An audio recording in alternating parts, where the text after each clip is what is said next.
En España tenemos un problema, y obviamente los zurdos no quieren verlo.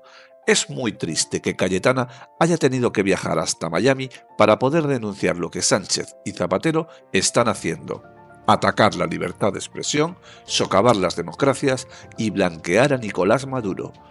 Te dejo con esta magistral intervención de Cayetana, que no tiene desperdicio por lo que revela sobre estos dos energúmenos. Si quieres que el mundo sepa que tenemos a estos dos apoyando a Maduro, dale like, suscríbete y comparte para difundir la verdad.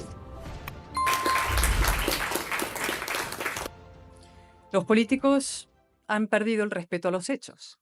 Y los periodistas, que eran los guardianes de los hechos frente a los políticos, se han pasado de bando. El resultado es un desvarío y un carnaval, ¿no? Los hechos se consideran opiniones y las opiniones se consideran hechos. Y la verdad ha muerto, o casi. Podría teorizar largamente sobre esta cuestión y también sobre la evolución de la libertad de expresión en los últimos años. Cómo la corrección política degeneró en totalitarismo cultural, cómo ahora el derecho a ofender y a ser ofendidos, que yo reivindico como fundamento de la tolerancia y por tanto de la democracia, empieza a confundirse con el derecho a mentir impunemente. Y cómo nuestra primera obligación como demócratas es impedir que ese falso derecho a la falsificación que caracteriza a las dictaduras pueda ser asumido por nuestros órdenes democráticos y nuestros líderes, ¿no? No podemos renunciar a la verdad en nombre de la libertad. Sin verdad no hay democracia. Sería simplemente un occidente DeepSeek, ¿no? Por decirlo al modo chino. Ese occidente DeepSeek es o sería un tigre de papel, ¿no? Decía que podía alargarme sobre estas cuestiones, pero hoy no quiero perderme en disquisiciones abstractas. Cerca de aquí, millones de personas sobreviven bajo un régimen criminal. Cerca de aquí, una mujer extraordinaria, una heroína, lucha en la clandestinidad por la liberación de su país. Sí, María Corina Machado. A ella le dedico este premio. Y por eso quiero hablar hoy de Venezuela, que es hablar de Cuba, y de Nicaragua, y de Bolivia, y de España, y de Europa, y de los Estados Unidos, y del conjunto de Occidente. Es decir, de lo que somos y lo que queremos ser. Y quiero hacerlo con ánimo práctico. Entonces voy a exponerles un modesto plan para Venezuela. Una alternativa al cóctel de cinismo y resignación que circula en los coquetos penthouses de la comunidad internacional. Ese plan tiene 7 puntos que intentaré desgranar de forma telegráfica.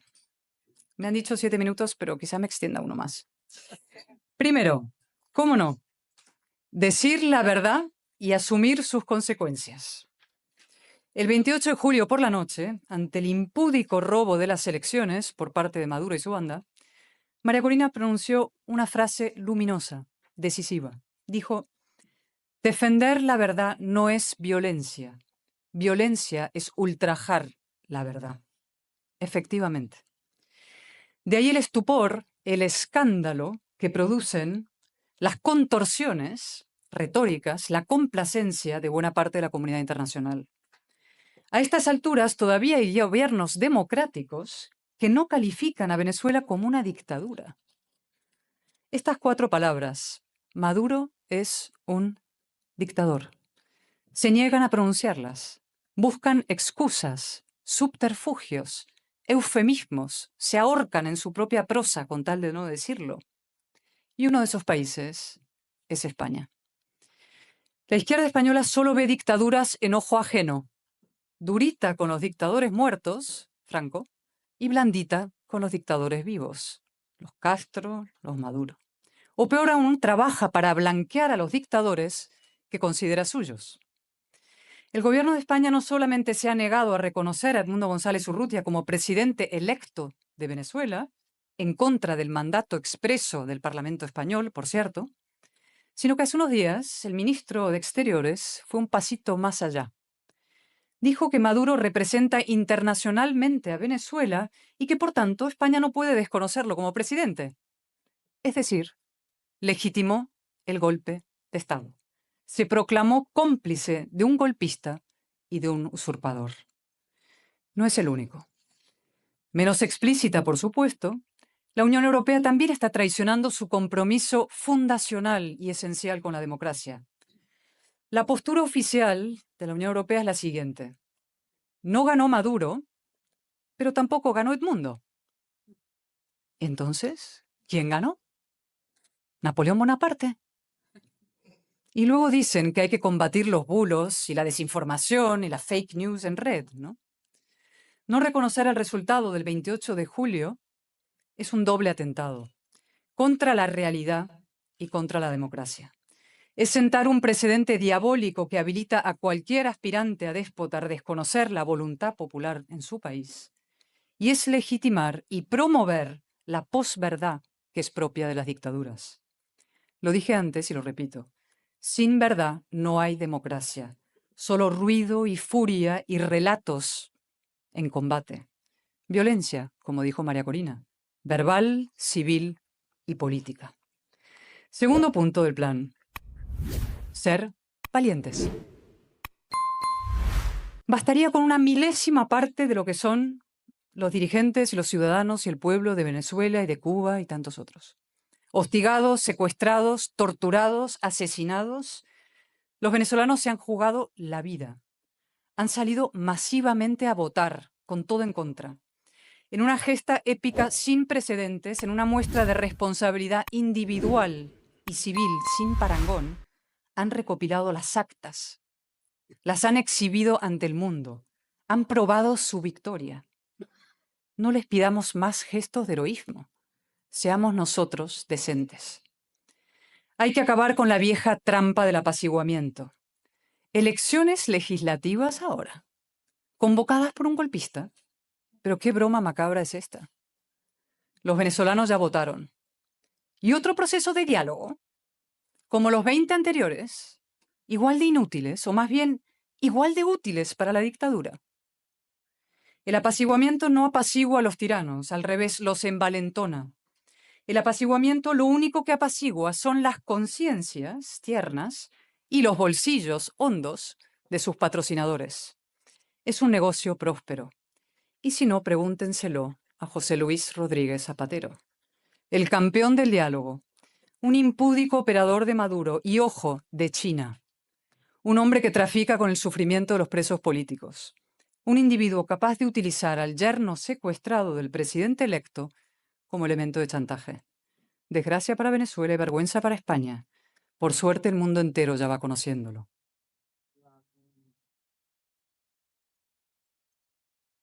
Tercer punto. Impulsar la acción de la justicia. No sé cuántos de ustedes habrán leído o conocen los informes de Naciones Unidas y de Human Rights Watch sobre Venezuela. Son estremecedores. Mujeres embarazadas golpeadas, personas discapacitadas secuestradas, niños, adolescentes torturados que escriben cartas a sus madres diciendo que quieren suicidarse. En realidad, el régimen de Maduro ni siquiera puede calificarse como una dictadura, es casi ennoblecerlo. Es un cártel criminal. Una organización dedicada al narcotráfico y al terrorismo al que hay que aplicar una solución policial y judicial. ¿A qué esperarán tantos gobiernos democráticos para adherirse a la causa abierta contra Maduro en la Corte Penal Internacional?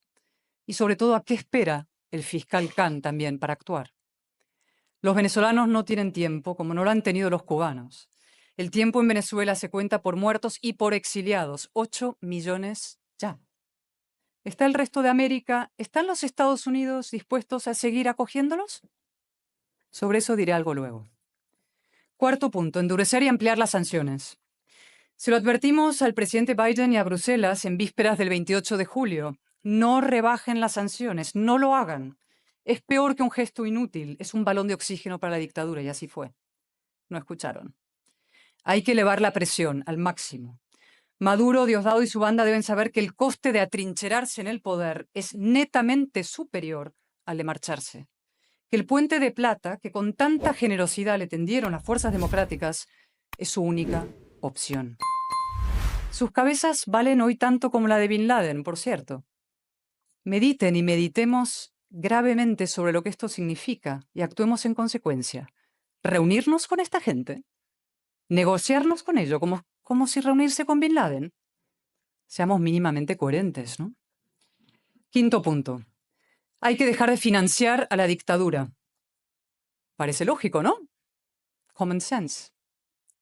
Pues increíblemente no lo es tanto. Seguí con enorme interés y con ilusión la audiencia de confirmación de Marco Rubio como secretario de Estado. Le escuché explicar que el régimen de Maduro es una organización criminal que sirve a los intereses de China, de Rusia y de Irán, incluso en su propio territorio. Y también le escuché afirmar que Chevron lleva años llenando las arcas del régimen y que esto tiene que cambiar. Pues a ver si es verdad. A ver si los lobbies petroleros o de cualquier otro tipo no acaban dejando los compromisos de la nueva administración en papel mojado. Sería una decepción mayúscula y un error garrafal. Venezuela necesita inversión extranjera, como Cuba, y nosotros necesitamos invertir en Venezuela y en otros sitios, y como Cuba.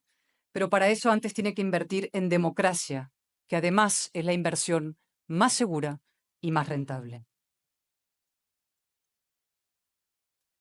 Y lo que vale para Chevron, vale para Repsol. Hasta ahora, Repsol no ha querido asumir las consecuencias económicas de su apuesta por la Venezuela chavista. Por eso sigue ahí haciendo negocios, cobrándose las deudas. Vale. Pero entonces tendrá que asumir las consecuencias morales. Sus acuerdos y fotos con Delcy Rodríguez el pasado septiembre, en plena ola golpista y represiva, son éticamente inaceptables. Y es hora de decirlo. Punto 6. Utilizar todos los mecanismos a nuestro alcance para deponer a Maduro. Todos. Por ejemplo, ¿saben ustedes que en el año 2005 la ONU, las Naciones Unidas, adoptó el principio de la responsabilidad de proteger, que lo compromete a intervenir en aquellos estados que cometen crímenes de lesa humanidad contra su población? Y sin embargo, nadie lo invoca. ¿Por qué? ¿Preferimos que intervenga un mercenario bien pagado a que lo haga un organismo internacional con toda su legitimidad a cuestas? Dice bastante nuestro compromiso con las instituciones. Y punto 7. Tenemos que forjar una gran alianza transatlántica por la democracia, que lleve la libertad no solamente a Venezuela, sino también a Cuba, Bolivia, Nicaragua, y que la proteja y promueva en nuestros propios ámbitos de decisión. Esa debe ser y es la verdadera vocación internacional de España. Estamos en el centro de un triángulo cuyos vértices son Europa, Estados Unidos y América Latina. Tenemos que aprovecharlo y asumir nuestra obligación histórica. Tenemos que ejercer de puente y catalizador de un espacio de y para la libertad. Con el actual gobierno español será imposible, claro. ¿Cómo va a defender la libertad en Venezuela quien trabaja para socavarla en España? Pedro Sánchez, de hecho, hace mucha más oposición a Trump que a Maduro. Ya estaba alineado con el Grupo de Puebla y ahora se está alineando y cada vez más explícitamente con China. ¿España, satélite de Xi de Pekín en Europa? Lo que nos faltaba. Tenemos que impedirlo y lo vamos a impedir. También en España hay una alternativa y, por tanto, una esperanza. Y con esto acabo.